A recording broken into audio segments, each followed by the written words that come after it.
नमस्कार, मैं हूं पूजा सिंह और आप देख रहे आरएन टीवी नेशनल। चलिए खबरों की शुरुआत करेंगे देश और दुनिया की तमाम बड़ी खबरों के साथ। प्रधानमंत्री नरेंद्र मोदी ने अपने आवास पर सुरक्षा संबंधित मंत्रिमंडल समिति की महत्वपूर्ण बैठक की।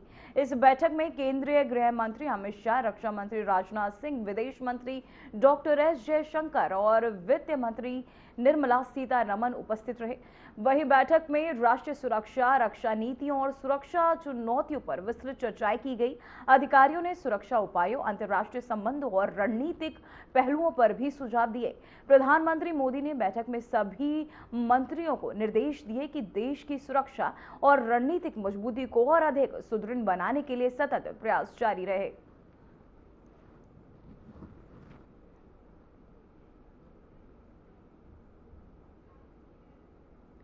तो वहीं प्रधानमंत्री नरेंद्र मोदी ने सोशल मीडिया पर जानकारी साझा करते हुए कहा कि उन्होंने इजराइल के प्रधानमंत्री बेंजामिन नेतन्याहू से फोन पर बातचीत की।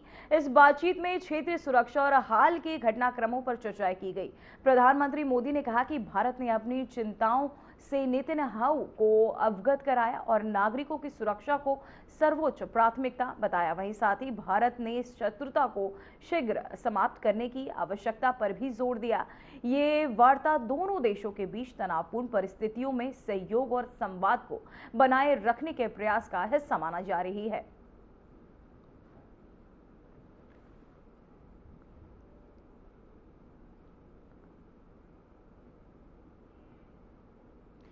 तो वहीं कनाडा की विदेश मंत्री अनीता आनंद ने ट्वीट कर भारत में गर्मजोशी से स्वागत के लिए विदेश मंत्री डॉक्टर एस जयशंकर का धन्यवाद किया।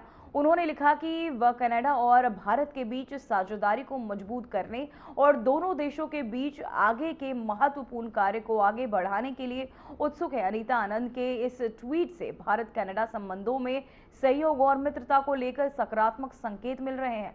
उन्होंने अपने संदेश में यह भी स्पष्ट किया कि दोनों देशों के बीच कूटनीतिक, आर्थिक और सामरिक क्षेत्र में सहयोग को बढ़ा देना देश की काम करने की इच्छा है। तो वही आपको बताते चले, द्विपक्षीय सहयोग बढ़ाने को उत्सुक, व्यापार निवेश पर इस दौरान चर्चाएं भी हुई। भारत कनाडा संबंधों में साझेदारी मजबूत होती नजर आई।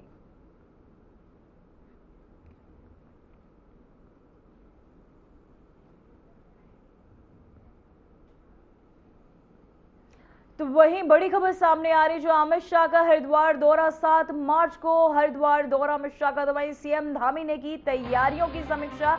यातायात प्रबंधन पर विशेष ध्यान दिया गया। पार्किंग व्यवस्था को और जन सुविधाओं पर फोकस रहा। हरिद्वार दौरे को लेकर हाई अलर्ट भी देखने को मिला। सीएम ने अधिकारियों को सतर्क किया। तो वहीं आपको बताते चले, दौरे को लेकर तमाम तैयारियां की जा चुकी है। अमित शाह का हरिद्वार दौरा, जिसे लेकर तमाम तैयारियां की गई। 7 मार्च को हरिद्वार दौरा है अमित शाह का। वहीं सीएम धामी ने तैयारियों की समीक्षा भी की। साथ ही यातायात प्रबंधन पर विशेष ध्यान दिया गया। पार्किंग व्यवस्था और जन सुविधाओं पर फोकस भी देखने को मिला। हरिद्वार दौरे को लेकर हाई अलर्ट भी किया गया। सीएम ने अधिकारियों को सतर्क किया है। तो वहीं आपको बताते चले, बड़ी खबर है जो सामने आ रही है, जहां अमित शाह का हरिद्वार दौरा, जिसे लेकर सीएम पुष्कर सिंह धामी ने तमाम तैयारियां की जा चुकी हैं और साथ ही उन्होंने समीक्षा भी तैयारियों की है। सीएम ने अधिकारियों को सतर्क रहने के भी निर्देश दिए हैं। अमित शाह का हरिद्वार दौरा, जहां 7 मार्च को हरिद्वार दौरा है अमित शाह का। सीएम धामी ने तैयारियों की समीक्षा की। साथ ही यातायात प्रबंधन पर भी विशेष ध्यान दिया गया। पार्किंग व्यवस्था और जन सुविधाओं पर भी इस दौरान फोकस दिया जा रहा है। हरिद्वार दौरे को लेकर हाई अलर्ट भी किया गया है। वहीं अमित शाह के दौरे को लेकर यह हाई अलर्ट, सीएम ने अधिकारियों को सतर्क रहने के भी निर्देश दिए हैं।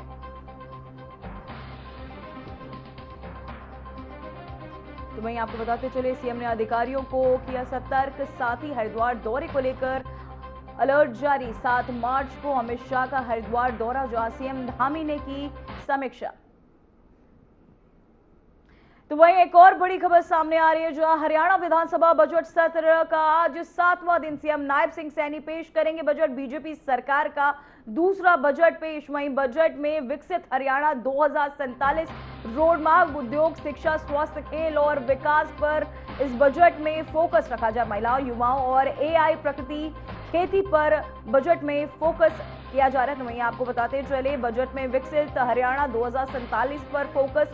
हरियाणा विधानसभा बजट सत्र का आज 7वां दिन। इस दिन भी आपको बताते चले सीएम नायब सिंह सैनी पेश करेंगे बजट। बीजेपी सरकार का ये दूसरा बजट पेश होगा। बजट में विकसित हरियाणा 2047 का रोड मैप भी तैयार किया जाएगा और साथ ही इसे लेकर चर्चाएं भी होंगी और साथ ही महिला, युवाओं और एआई प्रकृति खेती पर इस दौरान बजट में फोकस किया जाएगा। तो वहीं आपको बताते चले हरियाणा सरकार का ये 7वां बजट, जहां हरियाणा की 2047 को लेकर फोकस किया जाएगा।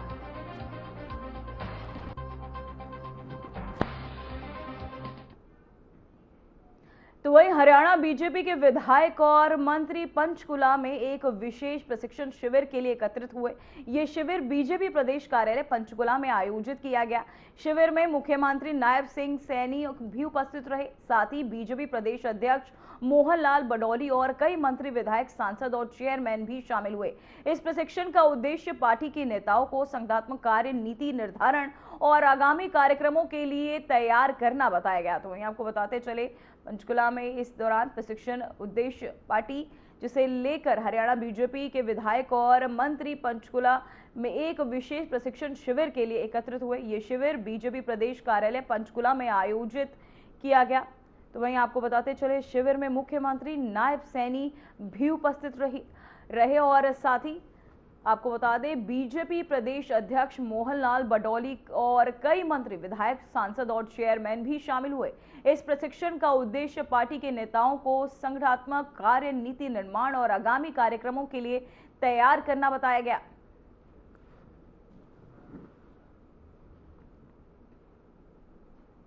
पंचकुला में बीजेपी प्रशिक्षण शिविर विधायक, मंत्री एकत्रित हुए, जहां सीएम नायब सिंह सैनी भी मौजूद, प्रदेश अध्यक्ष मोहनलाल बडौली भी इस दौरान शामिल हुए। जहां इस बैठक का पंचकुला में आयोजन किया गया, विधायक, मंत्री सभी इस दौरान उपस्थित रहे।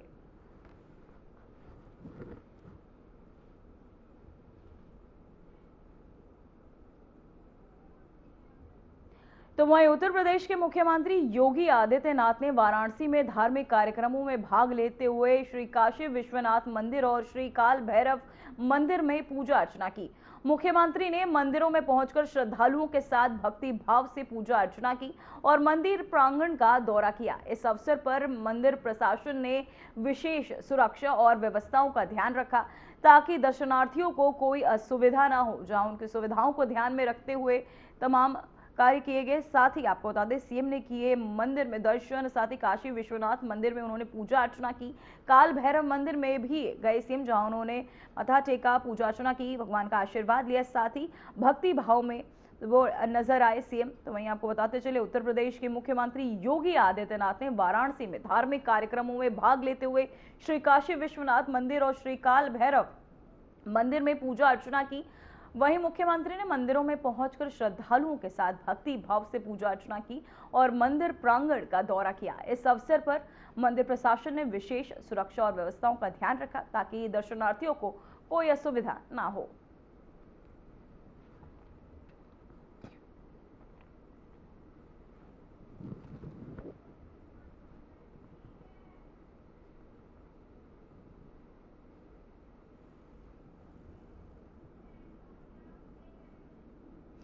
तो वहीं उत्तर प्रदेश के मुख्यमंत्री योगी आदित्यनाथ ने वाराणसी में नए सिंथेटिक हॉकी टर्फ ग्राउंड के विकास कार्य का निरीक्षण किया। वहीं मुख्यमंत्री ने निर्माणाधीन मैदान का दौरा करते हुए अधिकारियों को परियोजनाओं की प्रगति और गुणवत्ता की समीक्षा के निर्देश दिए।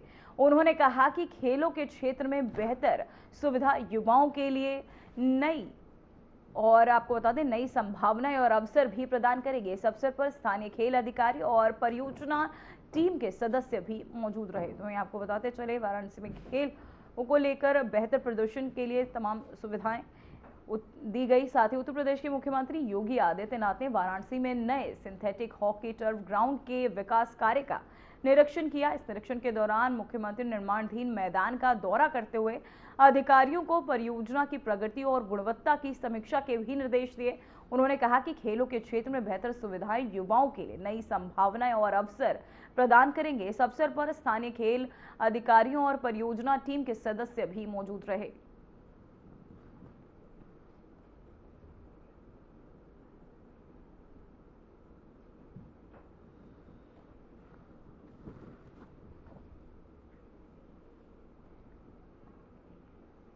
तो वहीं देहरादून से बड़ी खबर सामने आ रही है, जहां बीजेपी होली मिलन कार्यक्रम आयोजित, सीएम पुष्कर सिंह धामी रहेंगे मौजूद। बीजेपी प्रदेश अध्यक्ष महेंद्र भट्ट भी शामिल, प्रदेश महामंत्री, संगठन और नेता भी आएंगे। कार्यक्रम में पार्टी कार्यकर्ताओं की बड़ी उपस्थिति दर्ज की गई। वहीं आपको बता दें, होली मिलन में प्रशासन ने की सुरक्षा व्यवस्था सुनिश्चित। बीजेपी मुख्यालय सजावट और तैयारियां अब पूरी कर ली गई। बीजेपी ने अपने मुख्यालय में भव्य होली मिलन कार्यक्रम का आयोजन किया। इस कार्यक्रम में उत्तराखंड के मुख्यमंत्री पुष्कर सिंह धामी मुख्य अतिथि के रूप में मौजूद रहेंगे। बीजेपी प्रदेश अध्यक्ष महेंद्र भट्ट, प्रदेश महामंत्री, संगठन और अन्य वरिष्ठ नेता भी कार्यक्रम में शामिल होंगे। कार्यक्रम में पार्टी कार्यकर्ताओं की बड़ी संख्या में उपस्थिति रही और सभी ने उत्साहपूर्वक होली मिलन का आनंद भी लिया। इसी खबर पर तमाम जानकारी के साथ हमारे संवाददाता आशीष डोभाल जुड़ चुके हैं। आशीष, सबसे पहले मैं जानना चाहूंगी, पुष्कर सिंह धामी की मौजूदगी में आयोजित होली मिलन कार्यक्रम का राजनीतिक महत्व क्या है?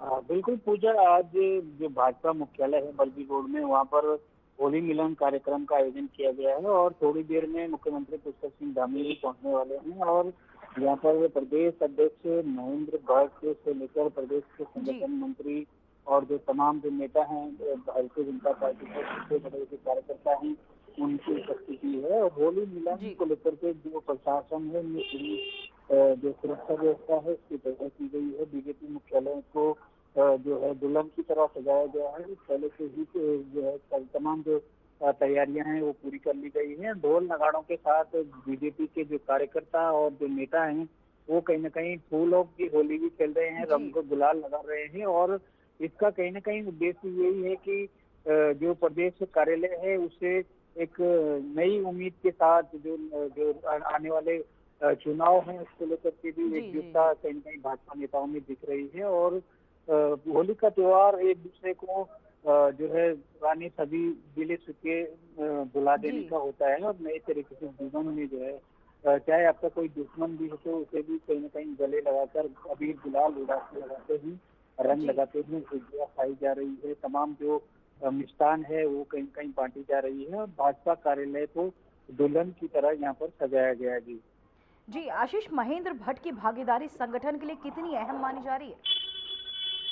बिल्कुल, महेंद्र भट्ट सांसद भी हैं, राज्यसभा सांसद भी हैं और दूसरी बार प्रदेश के अध्यक्ष भाजपा के बने हैं, तो उनकी बड़ी जिम्मेदारी है। और वो कहीं न कहीं हर कार्यक्रम में भाजपा के कार्यक्रम में जो है अग्रणी रहते हैं और कहीं न कहीं जो उनके संगठन स्तर से जो उनको जिम्मेदारी दी गई है उसको बखूबी निभा रहे हैं। और तमाम जो कार्यक्रम होते हैं वो कहीं न कहीं उनकी अध्यक्षता में, उनके सानिध्य में होते हैं। और आगामी चुनाव भी कहीं न कहीं उनके सानिध्य में जो भाजपा कार्यकर्ता है वो एकजुट होकर के लड़ने की जो है पूरी तरह से तैयारी कर रहे हैं। जी आशीष, मैं जानना चाहूंगी, क्या ये आयोजन आने वाले राजनीतिक कार्यक्रमों की एक झलक देती है? बिल्कुल, कहीं न कहीं होली का पर्व देश भर में वैसे तो कल और परसों जो है उल्लास भी वो माना जा रहा है कि एक दिन छोड़ करके होली मनाई जा रही है, लेकिन आज ये कार्यक्रम कहीं न कहीं राजनीतिक तौर पर भी कहीं न कहीं अहम देखा जाएगा कि कौन कौन पार्टी कार्यकर्ता जो नाराज भी हैं उनको भी कहीं न कहीं मनाने की पूरी मुहिम जो है यहाँ पर देखी जाएगी। और जो अलग अलग धड़ों में कई बार भाजपा भी बटी दिखती है तो उनका एक ही रूप यहाँ पर देखने को मिलेगा, चाहे वो बीजेपी के जो सांसद हैं त्रिवेंद्र सिंह रावत हों, पूर्व मुख्यमंत्री रमेश पोखरियाल निशंक हो और तमाम अन्य जो सांसद और पूर्व मुख्यमंत्री हैं या भाजपा के विधायक हैं जो कई बार अलग अलग धड़ों में बंटे हुए दिखते हैं, तो वो इस बार इस मंच पर एकत्रित होने की उम्मीद है। देखना होगा कि अब कौन कौन कार्यकर्ता और नेता जो वरिष्ठ नेता है वो होली मिलन कार्यक्रम में शामिल होते हैं। जी आशीष, क्या इस होली मिलन कार्यक्रम में सरकार की उपलब्धि और आगामी योजनाओं को भी अनौपचारिक रूप से साझा किया गया? बिल्कुल, अभी कार्यक्रम चल ही रहा है और मुख्यमंत्री पुष्कर सिंह धामी थोड़ी देर में पहुंचने वाले हैं। तो देखना होगा कि क्या क्या यहाँ पर मीडिया के सामने बातचीत रखते हैं और क्या क्या अपनी जो उपलब्धियां हैं वो कहीं न कहीं गिनाने का एक अवसर भी है। फिलहाल होली का गुलाल और अबीर उड़ाने का जो उत्सव है उसे जो है यहाँ पर धूमधाम से मनाया जा रहा है। जी आशीष, क्या बीजेपी मुख्यालय की सजावट और भव्य आयोजन से क्या ये संदेश जाता है कि पार्टी उत्सवों और संगठनात्मक शक्ति के रूप में देख रही है? बिल्कुल पूजा, ये भी कहीं न कहीं जी। एक संदेश देने का मौका है और पार्टी कार्यालय जो मुख्यालय है भाजपा प्रदेश कार्यालय परवीन रोड पर, इसको जो है दुल्हन की तरह सजाया गया है और ढोल नगाड़ों के साथ साथ जो तमाम गुजिया हो या अन्य मिठाइयाँ हो, तमाम जो है पकवान जो है यहाँ बने हैं और जो कार्यकर्ताओं से लेकर जो मीडिया बंधु है वो भी, उनका भी कहीं न कहीं भव्य स्वागत किया जा रहा है और गेट पर जो है बाकायदा जो महिला कार्यकर्ता हैं भाजपा की, वो बाकायदा चंदन और तिलक लगाकर सभी को अंदर भेज रहे हैं और इस उत्सव को कहीं न कहीं एक भव्य तरीके से मनाया जा रहा है अभी। जी। आशीष, होली जैसे सांस्कृतिक पर्व पर राजनीतिक कार्यक्रम आयोजित करने से क्या जनता और कार्यकर्ताओं के बीच किस तरह का जुड़ाव मजबूत होता है?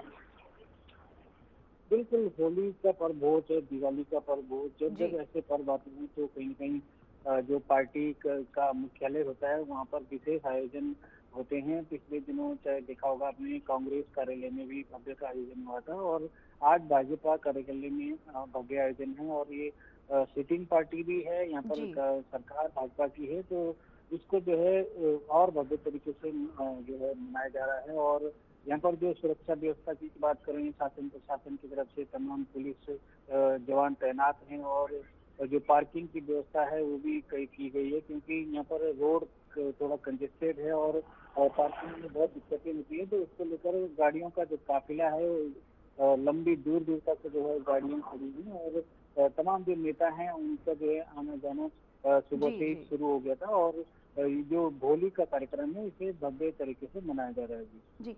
आशीष, मुख्यमंत्री पुष्कर सिंह धामी की मौजूदगी इस कार्यक्रम में, इस आयोजन की कितनी अहमियत बढ़ी है उनकी उपस्थिति से? बिल्कुल, मुख्यमंत्री चाहे पुष्कर सिंह धामी रहे हों या पहले के जो भी मुख्यमंत्री भाजपा के रहे हैं, जब जब जी। ऐसे कार्यक्रम होते हैं तो मुख्यमंत्री की मौजूदगी उस कार्यक्रम को की शोभा और बढ़ा देती है और प्रदेश का मुख्य होने के नाते जो कार्यकर्ता और नेता और जो तमाम मंत्री जी। हैं। जी आशीष, आपका बहुत बहुत धन्यवाद इस खबर पर तमाम जानकारी के लिए। तो वहीं मुख्यमंत्री पुष्कर सिंह धामी ने सीएम कैंप कार्यालय से फरवरी 2026 की पेंशन का डायरेक्ट बेनिफिट ट्रांसफर के माध्यम से सफलतापूर्वक भुगतान किया। इस कदम से राज्य के पेंशनभोगियों को अपनी पेंशन सीधे उनके बैंक खातों में समय पर प्राप्त होगी। मुख्यमंत्री धामी ने कहा कि सरकार का लक्ष्य है कि सभी पेंशनभोगियों तक भुगतान तेजी और पारदर्शी तरीके से पहुंचे, ताकि उन्हें किसी भी प्रकार की असुविधा न हो। उन्होंने अधिकारियों को निर्देश दिए कि डीबीटी प्रक्रिया को और अधिक सुचारू और सुरक्षित बनाने के उपाय किए जाएं।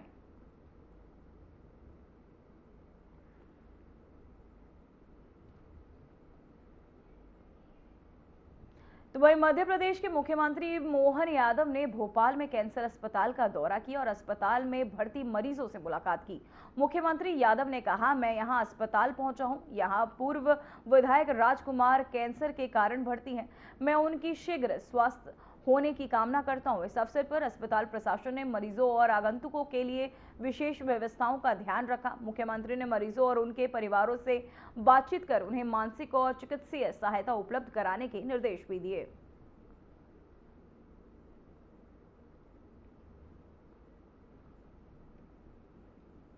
जब इस हॉस्पिटल में आया हूँ, यहाँ पूर्व विधायक राव राजकुमार सिंह जी यहाँ अपनी बीमारी के कारण से, कैंसर के कारण से एडमिट है, उनकी हालत गंभीर है।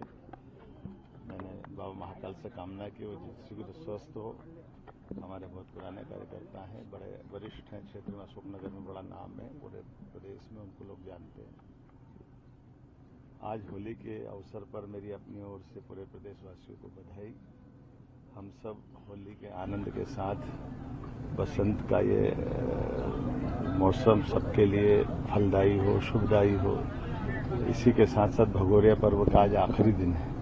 मैं यहाँ से बड़वानी जिला निमाड़ अंचल में आदिवासी भाई बहनों के बीच त्योहार का, उनके साथ आनंद लेने का, होली का, भगोरिया का, और ये किसान कल्याण वर्ष हमारी सरकार ने घोषित किया, इसलिए किसान कैबिनेट, कृषि कैबिनेट के नाते से आज बड़वानी में पहली बार हम लोग करने वाले हैं। किसान कैबिनेट के माध्यम से हमारी प्रतिबद्धता माननीय प्रधानमंत्री श्रीमान नरेंद्र मोदी जी के नेतृत्व में किसान, महिला, युवा, गरीब सब वर्गों के कल्याण की है। ऐसे में किसानों को लेकर बहुत सारी योजना हमारी सरकार बना भी रही, लागू भी कर रही है। जैसे इस वर्ष सभी भावांतर सोयाबीन के समान हम सरसों पे भी खरीदने वाले हैं। 600 रुपये प्रति क्विंटल बोनस उड़द पे देने वाले हैं। ये दलहन तिलहन सब प्रकार की फूड बास्केट है मध्य प्रदेश से और आगे बढ़ता जाए। लेकिन अपना ध्यान रखें, अपने होली के आनंद में आसपास का ध्यान रखें। ये परीक्षा का समय भी है। हमारे युवा बच्चे विद्यार्थी जिनका स्कूली जीवन का बड़ा महत्व का दिन है, इस समय सभी चीज़ों के लिए आवश्यक सावधानी रखते हुए अब होली के आनंद में मेरी अपनी ओर से बधाई।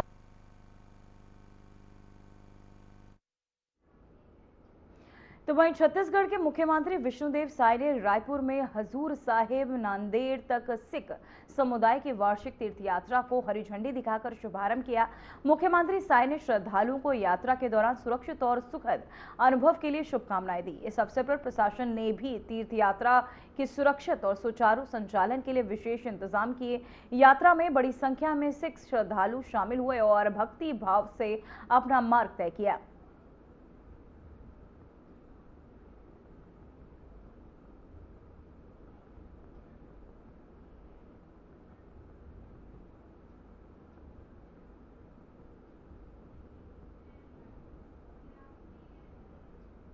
तो वहीं असम के मुख्यमंत्री हेमंत बिस्वा शर्मा गुवाहाटी में आयोजित जन आशीर्वाद यात्रा में शामिल हुए। इस अवसर पर बड़ी संख्या में स्थानीय नागरिक और पार्टी समर्थक उपस्थित रहे। मुख्यमंत्री शर्मा ने जनता से सीधे संवाद किया और उनके सवालों व सुझावों को सुना। उन्होंने कहा कि जनता की भागीदारी और समर्थन राज्य के विकास और कल्याणकारी योजनाओं के सफल क्रियान्वयन के लिए अत्यंत महत्वपूर्ण है।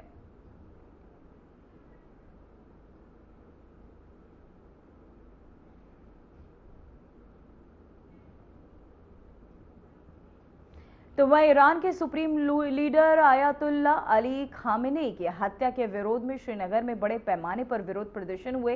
इस प्रदर्शनों में आपको बता दें, इन प्रदर्शनों के बाद प्रशासन ने शांतिपूर्ण बनाए रखने और के लिए एहतियातन तौर पर कश्मीर के सभी जिलों में पाबंदियां लगा दी है। प्रशासन ने सुरक्षा व्यवस्था को सख्त करते हुए सिक्योरिटी हाई अलर्ट पर रख दिया है। स्थानीय पुलिस और केंद्रीय सुरक्षा बल लगातार प्रमुख इलाकों और संवेदनशील क्षेत्रों में निगरानी कर रहे हैं। अधिकारियों का कहना है कि पाबंदियों का उद्देश्य केवल शांति और कानून व्यवस्था बनाए रखना है, ताकि किसी भी अप्रिय घटना से बचा जा सके।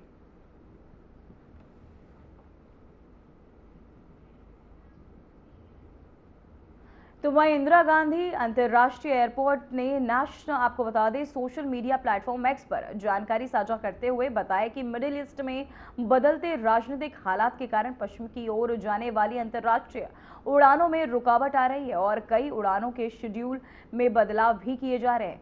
इसी बीच मुंबई के छत्रपति शिवाजी महाराज अंतर्राष्ट्रीय एयरपोर्ट पर भी स्थिति प्रभावित हुई है। मिडिल ईस्ट में तनाव के चलते कई उड़ानें रद्द हुई, जिससे यात्री भारी परेशानियों का सामना कर रहे हैं। एयरपोर्ट प्रशासन ने यात्रियों की उड़ानों की स्थिति पहले से जांचने की सलाह दी है। एयरलाइंस भी अपने ग्राहक सेवा केंद्रों के माध्यम से अपडेट प्रदान करे। वहीं आपकी टीवी स्क्रीन पर ये दो तस्वीरें मुंबई और दिल्ली से, जहां एयरलाइंस यात्रियों को अपडेट प्रदान कर रहे हैं। साथ ही रुकावट अभी हुई, मुंबई एयरपोर्ट पर उड़ानें रद्द हो रही हैं, जिससे यात्रियों को परेशानियों का सामना करना पड़ रहा है। वहीं मिडिल ईस्ट तनाव से जुड़ा ये प्रभावित एयरपोर्ट जो है नजर आ रहे हैं, जिसके चलते उड़ानें रद्द हो रही हैं।